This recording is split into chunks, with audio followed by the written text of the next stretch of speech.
முதலில் தலைப்புச் செய்திகள். உலகம் முழுவதும் ஈரானின் ஆயுத தொழிற்சாலைகள் வெளிப்படையாக அறிவித்த ஈரான் ராணுவ அமைச்சர். போர் இன்னும் 3 நாட்கள் நீடித்திருந்தால் இஸ்ரேல் முழுமையாக துடைத்தெறியப்பட்டிருக்கும். முக்கிய ஆயுதங்களை பயன்படுத்தாமல் வைத்திருந்ததாக ஈரான் ராணுவ அமைச்சர் தகவல். ஈரானின் செஜில் ஏவுகணையை போன்று புதிய ஏவுகணை. இஸ்ரேல் விமான நிலையத்தை தாக்கிய ஹவுதிகள். நடுவானில் பல பிரிவுகளாக பிரிந்து தாக்கியதால் தடுக்க முடியாமல் திணறியதாக இஸ்ரேல் ஒப்புதல். ஏமனின் புதிய தாக்குதலால் முடங்கிய பென்குரியன் விமான நிலையம். அபாய சைரன்களால் 10 லட்சத்திற்கும் மேற்பட்ட செட்டிலர்கள் பங்கர்களில் தஞ்சம். காசா விடுதலை அடையும் வரை நடவடிக்கை தொடரும் என யஹ்யா சாரி அறிவிப்பு. ஹமாஸ், ஹிஸ்புல்லா இயக்கங்கள் இன்னும் பலம் இழக்கவில்லை. ஈரான் உயர்மட்ட தலைவர் அலி லாரிஜானி திட்டவட்ட அறிவிப்பு. காசாவில் கொல்லப்பட்ட 12,000 குழந்தைகளின் பெயர்கள் 7 மணி நேரமாக வாசித்து அஞ்சலி செலுத்திய கிறிஸ்தவ பாதிரியார். இஸ்ரேலியர்களை தாக்கிய 15 வயது நெதர்லாந்து சிறுவன். நெதன்யாகுவின் போர் வெறியால் உலகம் முழுவதும் குறிவைக்கப்படும் இஸ்ரேலியர்கள். காசாவில் நிலவும் பட்டினி மனித இனத்தின் தோல்வி. ஐநா மன்ற பொதுச் செயலாளர் ஆண்டோனியோ கட்டரஸ் வேதனை. இனி செய்திகளை விரிவாக பார்க்கலாம். உலகின் பல நாடுகளில் ஆயுத தொழிற்சாலைகளை நிறுவியுள்ளதாக ஈரான் ராணுவ அமைச்சர் வெளிப்படையாக அறிவித்துள்ளார். ஈரான் பாதுகாப்பு அமைச்சர் அஜீஸ் நாசர் சாதே ஈரான் ஊடகத்திற்கு அளித்துள்ள பேட்டியில், இஸ்ரேல் ஈரான் இடையே 12 நாட்களில் போர் முடிவுக்கு வந்துவிட்டது. அதற்கு முக்கிய காரணம் இஸ்ரேல் தனது வான் பாதுகாப்பை முழுவதுமாக இழந்ததுதான். இன்னும் 3 நாட்கள் தொடர்ந்திருந்தால் கூட ஈரானின் எந்த ஒரு ஏவுகணையையும் இஸ்ரேலால் தடுத்திருக்க முடியாது. அமெரிக்காவின் தாட் சிஸ்டம், இஸ்ரேலின் Iron Dome, Arrow system, David Sling system போன்ற அனைத்து வான் பாதுகாப்பு அமைப்புகளும் தோல்வியை தழுவிவிட்டன. காசிம் பசீர் என்ற அதிநவீன ஏவுகணையை கடந்த மே மாதம் சோதனை செய்தோம். அதனை இஸ்ரேலுக்கு எதிராக பயன்படுத்தவில்லை. போர் நீடித்திருந்தால் பயன்படுத்தி இருப்போம். அது இஸ்ரேலை சின்னாபின்னமாக்கி இருக்கும். ஆரம்பத்தில் 60% ஏவுகணைகளை இஸ்ரேலால் இடைமறிக்க முடிந்தது. போரின் இறுதியில் வெறும் 10% ஏவுகணைகளை மட்டுமே இஸ்ரேலால் இடைமறிக்க முடிந்தது.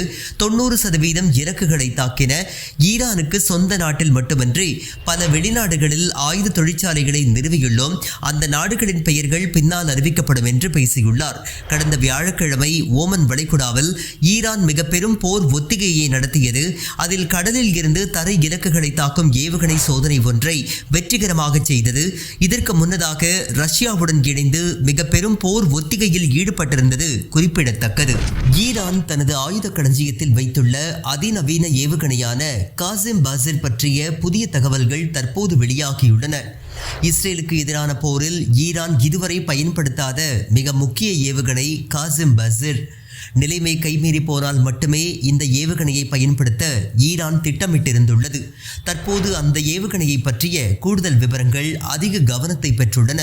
கடந்த மே மாதம் ஈரானின் ராணுவ அமைச்சர் அஜீஸ் நாசிரால் அறிமுகம் செய்யப்பட்ட இந்த ஏவுகணைக்கு அமெரிக்காவால் கொல்லப்பட்ட முன்னாள் IRGC ஜெனரல் காசிம் சுலைமானியின் நினைவாக காசிம் பசீர் என்று பெயர் சூட்டப்பட்டுள்ளது.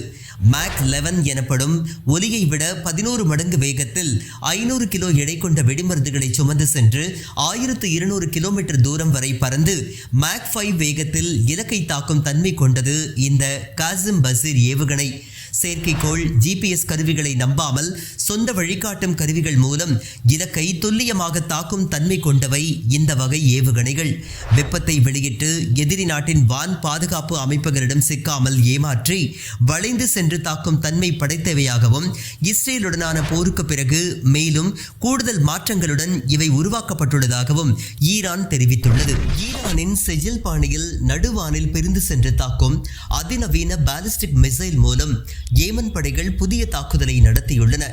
காசா மீதான ஆக்கிரமிப்பு இஸ்ரேல் படைகளுக்கு பதிலடி கொடுக்கும் வகையில் சுமார் 2 வருடங்களாக பல இழப்புகளுக்கு மத்தியில் ஏமன் ஹவுதி படைகள் இஸ்ரேலுக்கு எதிரான நடவடிக்கைகளை மேற்கொண்டு வருகின்றன.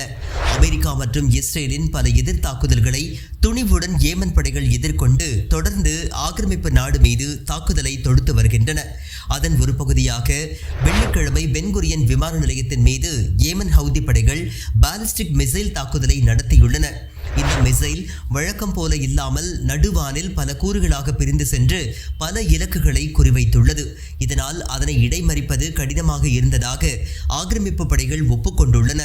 மிசைல் கோளாறு ஏற்பட்டு அது பல பாகங்களாக பிரிந்து சென்று தாக்கியதா அல்லது ஈரானின் செஜில் எனப்படும் பிரிந்து சென்று தாக்கும் தொழில்நுட்பத்துடன் தயாரிக்கப்பட்ட ஏவுகணையா என்று ஆக்கிரமிப்பு படைகள் விசாரணை மேற்கொண்டு வருகின்றன. இந்த தாக்குதல் குறித்து கருத்து தெரிவித்திருக்கும் ஏமன் ராணுவ செய்தி தொடர்பாளர் பிரிகேடியர் ஜெனரல் யஹ்யா சாரி, தங்களது ஏவுகணை இஸ்ரேலின் தடுப்புகளை வெற்றிகரமாக தகர்த்து கொண்டு துல்லியமாக இலக்கை அடைந்து விட்டதாகவும் பல லட்சம் செட்டிலர்கள் பங்கர்களுக்குள் ஒழிந்து கொண்டதாகவும் பென்குரியன் விமான நிலைய சேவை நிறுத்தப்பட்டதாகவும் உறுதி செய்துள்ளார். மேலும் அவர் கூறும் போது இஸ்ரேலின் மேலும் 2 இலக்குகளை ஆளில்லா விமானங்கள் மூலம் தாக்கியதாகவும் அந்த தாக்குதலும் இலக்கை துல்லியமாக அடைந்து தங்களது தாக்குதல் நோக்கம் நிறைவேறியுள்ளதாகவும் கூறியுள்ளார். பாலஸ்தீன் மக்கள் மற்றும் போராளிகளின் வெற்றிக்கு உதவும் வகையிலும் ஆக்கிரமிப்பின் இனப்படுகொலை பட்டினி போருக்கு பதில் கொடுக்கும் வகையிலும் ஏமனின் இந்த நடவடிக்கைகள் தொடரும் என்று யஹ்யா சாரி கூறியுள்ளார். ஏமனின் விசுவாசம் மிக்க மக்கள், போரிடும் வல்லமை படைத்த இராணுவம், இறை நம்பிக்கை கொண்ட தலைவர்கள் பாலஸ்தீன் வெற்றியடையும் வரை அவர்களுடன் நிற்பார்கள் என்று யஹ்யா சாரி உறுதிபட கூறியுள்ளார். ஹமாஸும் ஹிஸ்புல்லாவும் இன்னும் பலம் பொருந்திய அமைப்புகள் என ஈரானின் தேசிய பாதுகாப்பு கவுன்சில் செயலாளர் அலி லாரிஜானி தெரிவித்துள்ளார். நடப்பு அரசியல் நிகழ்வுகள் குறித்து அவர் பேசுகையில், ஈரானை பொறுத்தவரை மிரட்டி அச்சுறுத்தி பணிய வைக்க முடியாது. கடந்த போரில் எதிரிகளுக்கு இதனை உணர்த்தியுள்ளோம். அவர்கள் போருக்கு வந்தால் நாங்களும் போரிட தயார். அவர்கள் பேச்சுவார்த்தைக்கு வந்தாலும் நாங்களும் பேசுவதற்கு தயார். அவர்களை பொறுத்தவரை ராஜதந்திரம் என்பது அவர்களுக்கு ஏற்றாற் போல சூழலை மாற்றும் வகையில் நேரம் எடுத்துக்கொள்வது மட்டுமே. பேச்சுவார்த்தையை காலம் தாழ்த்தும் ஆயுதமாக அவர்கள் பயன்படுத்திக் கொள்கின்றனர். எங்களை அழிக்க அவர்களுக்கு நேரம் தேவைப்படுகின்றது. அதுவரை பேச்சுவார்த்தை என்று கூறி பாசாங்கு செய்வார்கள். ஈரான் எதற்கும் தயாராக உள்ளது. ஹமாஸ், ஹிஸ்புல்லா போன்ற போராளி குழுக்கள் பலவீனமடைந்து விட்டதாக பிரச்சாரம் செய்யப்படுகின்றது. மறுபுறம் ஆயுதங்களை கீழே போடுமாறு இரு அமைப்புகளுக்கும் பல வழிகளில் அழுத்தம் கொடுக்கின்றனர். இவ்வளவு நாட்களாக போர் செய்யும் இரு அமைப்புகளிடமிருந்து அவர்களால் ஆயுதங்களை பறிக்க முடியவில்லை. அவர்களை சரணடைய செய்ய முடியவில்லை. இப்போது அவர்களுடன் பேச்சுவார்த்தை நடத்தி கொண்டே மறுபுறம் அவர்கள் பலவீனமடைந்து விட்டதாக பிரச்சாரம் செய்கின்றனர். பலவீனமடைந்தவர்களிடம் எதற்கு பேச்சுவார்த்தை நடத்த வேண்டும்? பலமுடையவர்களிடம் மட்டுமே பேச்சுவார்த்தை நடத்தப்படும் என்று அலி லாரிஜானி பேசியுள்ளார். பிரபல இத்தாலி பாதிரியார் காசாவில் கொல்லப்பட்ட குழந்தைகளின் பெயர்களை 7 மணி நேரமாக தொடர்ந்து வாசித்து அஞ்சலி செலுத்திய நிகழ்வு கிறிஸ்தவர்களின் கவனத்தை ஈர்த்துள்ளது.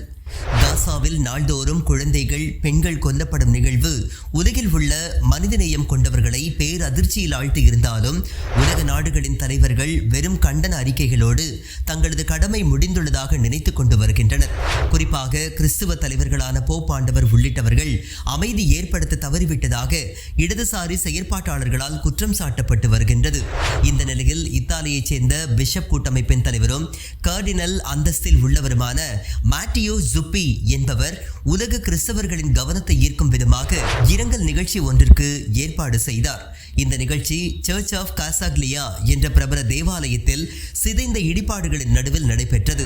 இந்த தேவாலயம் 1944ஆம் ஆண்டு நாசி படைகளால் தாக்கி அழிக்கப்பட்டு சுமார் 800 கிறிஸ்தவர்கள் கொல்லப்பட்டனர். இதனை நினைவு கூறும் விதமாகவும் காசாவிலும் இதே போன்ற சூழல் நிலவுவதை குறிக்கும் வகையில் இந்த இடத்தை அவர் தேர்வு செய்துள்ளார்.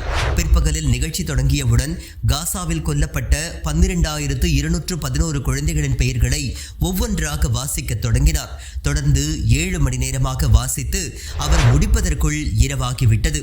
காசா இனப்படுகொலைக்கு எதிராக கிறிஸ்தவ பாதிரியாரின் இந்த ஆக்கப்பூர்வ போராட்டம் உலக ஊடகங்களின் கவனத்தை வெகுவாக ஈர்த்துள்ளது. நெதர்லாந்து நாட்டில் இஸ்ரேலிய குடும்பத்தினரை குறிவைத்து தாக்கக்கூடிய சம்பவங்கள் அதிகரித்துள்ளன. நெதர்லாந்தில் உள்ள பிரபல டி கேம்பர்வோன் வாட்டர் பார்க்கில் ஒரு இஸ்ரேலிய குடும்பத்தினர் விடுமுறையை கழிப்பதற்காக அங்கு சென்றுள்ளனர். அப்போது அங்கிருந்த 15 வயது சிறுவன் ஒருவன் அவர்களை தாக்கியதாக கூறப்படுகின்றது. இதில் அந்த குடும்பத்தைச் சேர்ந்த 15 இஸ்ரேலியர்கள் காயமடைந்து காயமடைந்து மருத்துவமனையில் அனுமதிக்கப்பட்டுள்ளனர். தாக்குதலுக்கான பின்னணி குறித்து நெதர்லாந்து காவல்துறை முழுமையான தகவல்களை வெளியிடவில்லை. அதே நேரம் இந்த தாக்குதல் முழுக்க யூதர்கள் மற்றும் இஸ்ரேலுக்கு எதிரான தாக்குதல் என ஆக்கிரமிப்பு ஊடகங்கள் செய்தி வெளியிட்டுள்ளன. இஸ்ரேலின் ஒய்நெட் ஊடகம் வெளியிட்டிருக்கும் செய்தியில், நெதர்லாந்தில் கடந்த வாரம் இஸ்ரேல் தூதரகம் அவமதிக்கப்பட்டது. தொடர்ந்து அங்கு சமூக வலைதளங்களில் இஸ்ரேலியர்களின் நடவடிக்கைகள் கண்காணிக்கப்பட்டு வெளியிடப்பட்டு வருகின்றன. இதனையடுத்து இஸ்ரேலியர்களை குறிவைத்து தாக்குதல் சம்பவங்கள் நடைபெற்று வருகின்றன. தற்போது வாட்டர் பார்க்கிலும் இஸ்ரேலியர்களுக்கு எதிரான முழக்கங்கள் எழுப்பப்பட்டுள்ளதோடு பாலஸ்தீன் வாழ்க என்ற முழக்கம் எழுப்பப்பட்டு உங்கள் குழந்தைகளை நாங்கள் எடுத்துக்கொள்வோம் என்று கூறி இந்த தாக்குதல் நடத்தப்பட்டுள்ளது. இதில் தொடர்புடைய 15 வயது சிறுவன் மட்டும் கைது செய்யப்பட்டு பிறகு விடுவிக்கப்பட்டுள்ளார்.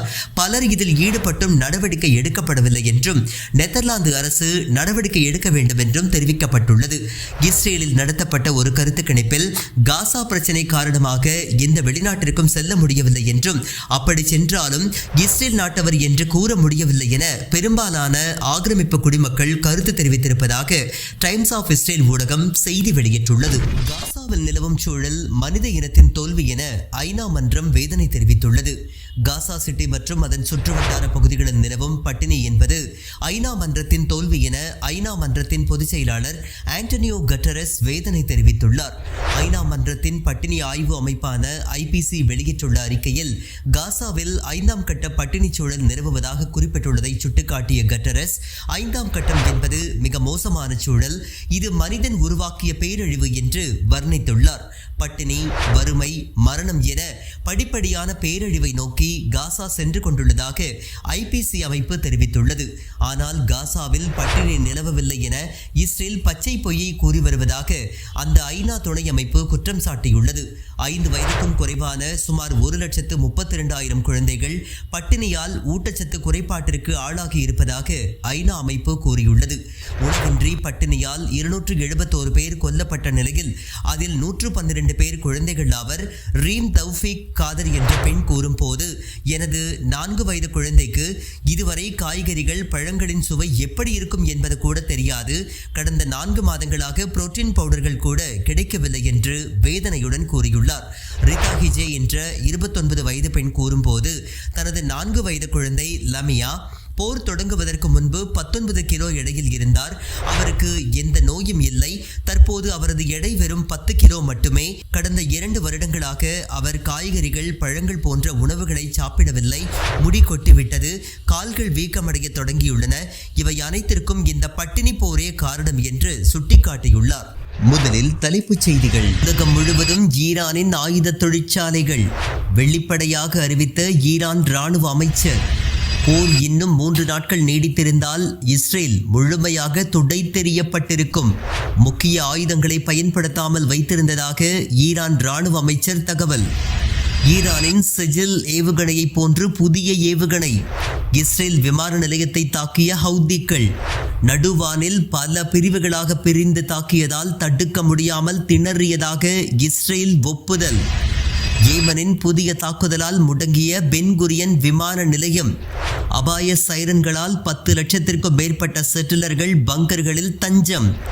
காசா விடுதலை அடையும் வரை நடவடிக்கை தொடரும் என யஹ்யா சாரி அறிவிப்பு. ஹமாஸ், ஹிஸ்புல்லா இயக்கங்கள் இன்னும் பலம் இழக்கவில்லை. ஈரான் உயர்மட்ட தலைவர் அலி லாரிஜானி திட்டவட்ட அறிவிப்பு. காசாவில் கொல்லப்பட்ட 12,000 குழந்தைகளின் பெயர்கள் 7 மணி நேரமாக வாசித்து அஞ்சலி செலுத்திய கிறிஸ்தவ பாதிரியார். இஸ்ரேலியர்களை தாக்கிய 15 வயது நெதர்லாந்து சிறுவன். நெதன்யாகுவின் போர் வெறியால் உலகம் முழுவதும் குறிவைக்கப்படும் இஸ்ரேலியர்கள். காசாவில் நிலவும் பட்டினி மனித இனத்தின் தோல்வி. ஐநா மன்ற பொதுச் செயலாளர் ஆண்டனியோ கட்டரஸ் வேதனை.